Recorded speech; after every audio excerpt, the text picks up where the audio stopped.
일상의 삶 속에서 하나님께서 우리에게 주신 말씀들을 지키면서 거룩하고 온전한 삶을 위해 살아가시는 여러분 한 분 한 분을 축복합니다. 오늘은 신명기 25장입니다.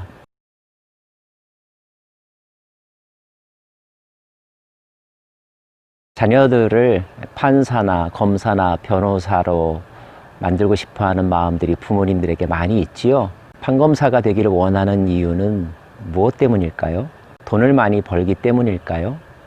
아니면 권력의 자리에 가까이 있기 때문일까요?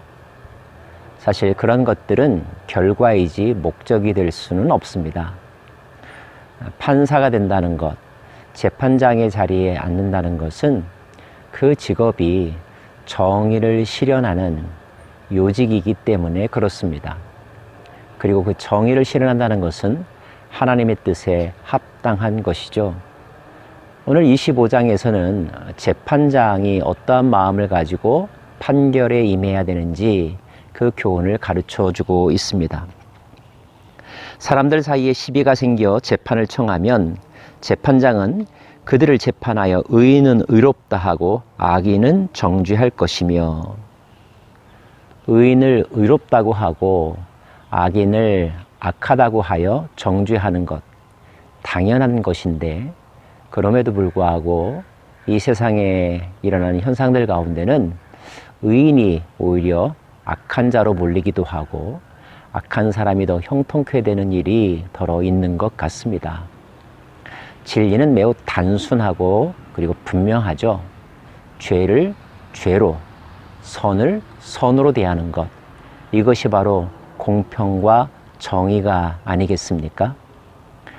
이렇게 공평과 정의로 재판하는 것을 방해하는 여러 가지 유혹들, 개인적인 편견들 또는 사적인 이익들, 이런 것들로부터 마음을 지키고 사회적 질서와 공의를 지키는 것, 이것이 무엇보다도 재판장에게 필요한 덕목이라고 할 것입니다. 만약에 죄 지은 사람이 있다면 죄에 대한 분명한 책임을 물어야 되겠죠. 그것이 감옥형이 될 수도 있고 때로는 사형이 될 수도 있고 폐형이나 교화형이 될 수도 있습니다. 그런데 오늘 말씀 가운데는 법에도 눈물이 있다라고 하는 격언을 떠올리게 하는 말씀이 있습니다.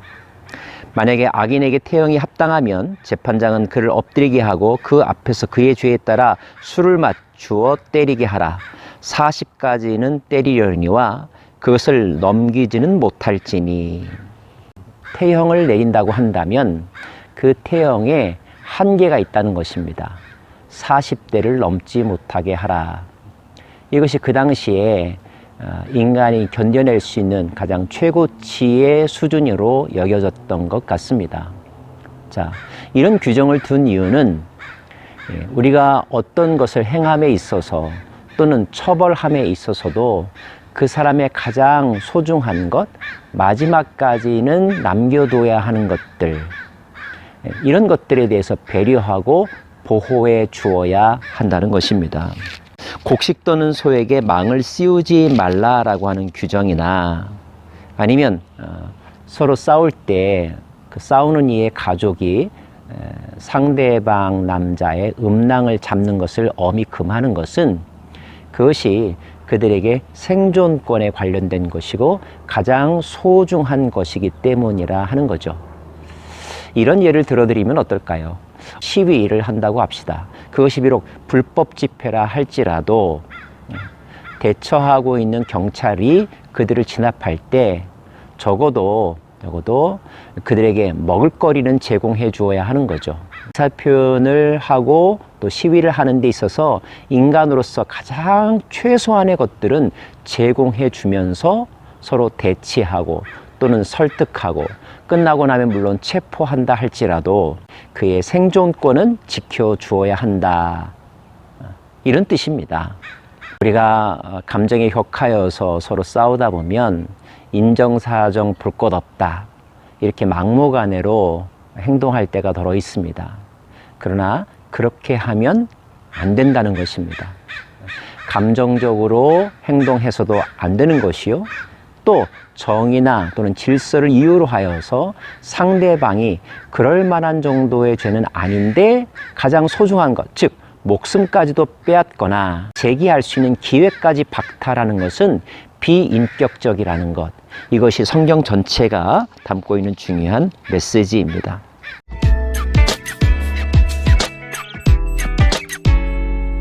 사적인 거래 관계에서도 마찬가지입니다. 13절 말씀, 너는 내 주머니에 두 종류의 저울추 곧 큰 것과 작은 것을 넣지 말 것이며 내 집에 두 종류의 돼 곧 큰 것과 작은 것을 두지 말 것이요 오직 온전하고 공정한 저울추를 두며 온전하고 공정한 되를 둘 것이니라. 속이지 말라는 것입니다. 두 가지 기준을 가지고 자기 편한 대로 그 잣대를 들이대면서 이익을 추구하면 안 된다는 거죠. 정확한 기준으로 상대방에게도 적용한다면 자기 자신에게도 적용할 수 있어야 한다는 것입니다. 이들 내로남불이란 말들을 요즘 많이 하죠.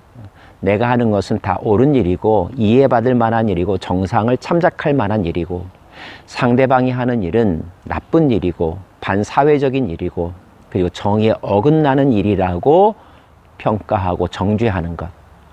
이것은 이중잣대를 사용하기 때문에 생기는 현상이죠.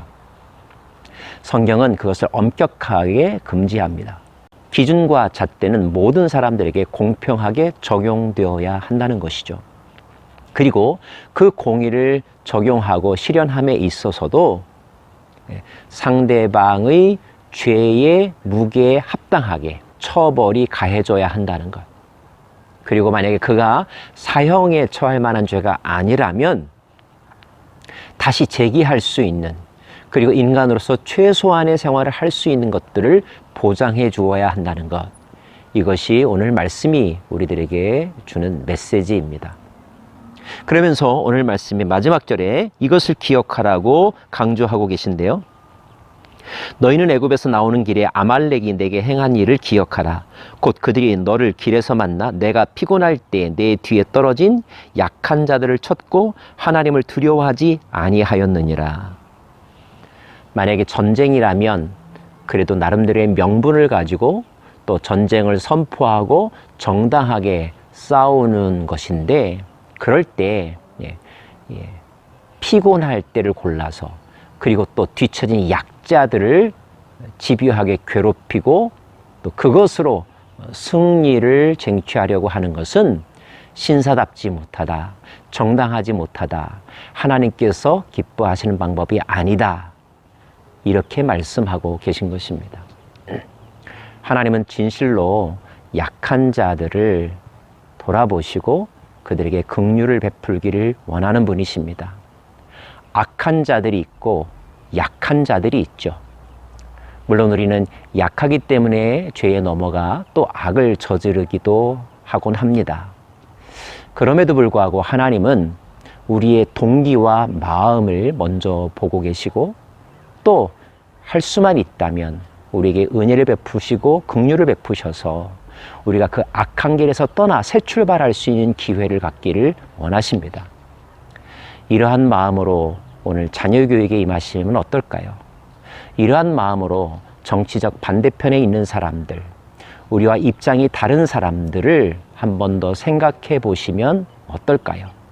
특별히 여러분에게 칼자루가 쥐어졌습니까? 여러분이 갑의 자리에 있습니까? 을의 입장에 있는 사람들, 여러분 앞에서 두려워하며 벌벌 떠는 사람들, 그러한 사람들을 바라볼 때 한편으로는 정의와 공의도 실현해야 하지만 그러나 그 속에 결코 사랑을 잃어버리지 않는, 긍휼의 마음을 잃어버리지 않는, 약한 자에 대한 배려심을 잃어버리지 않는 진실로 하나님께서 기뻐하시는 그런 정의의 실천가들이 되기를 간절히 바랍니다. 기도하겠습니다. 하나님, 우리로 하여금 온전하고 공의로운 삶을 추구하게 하여 주시고 우리에게 힘이 있을 때, 우리가 갑의 자리에 있을 때 더더욱 약한 자들을 생각하며 약한 자의 입장에서 모든 것을 다시 한번 점검해 볼 수 있는 마음의 여유와 또 관대함과 긍휼의 마음을 허락하여 주옵소서. 예수님의 이름으로 기도합니다. 아멘.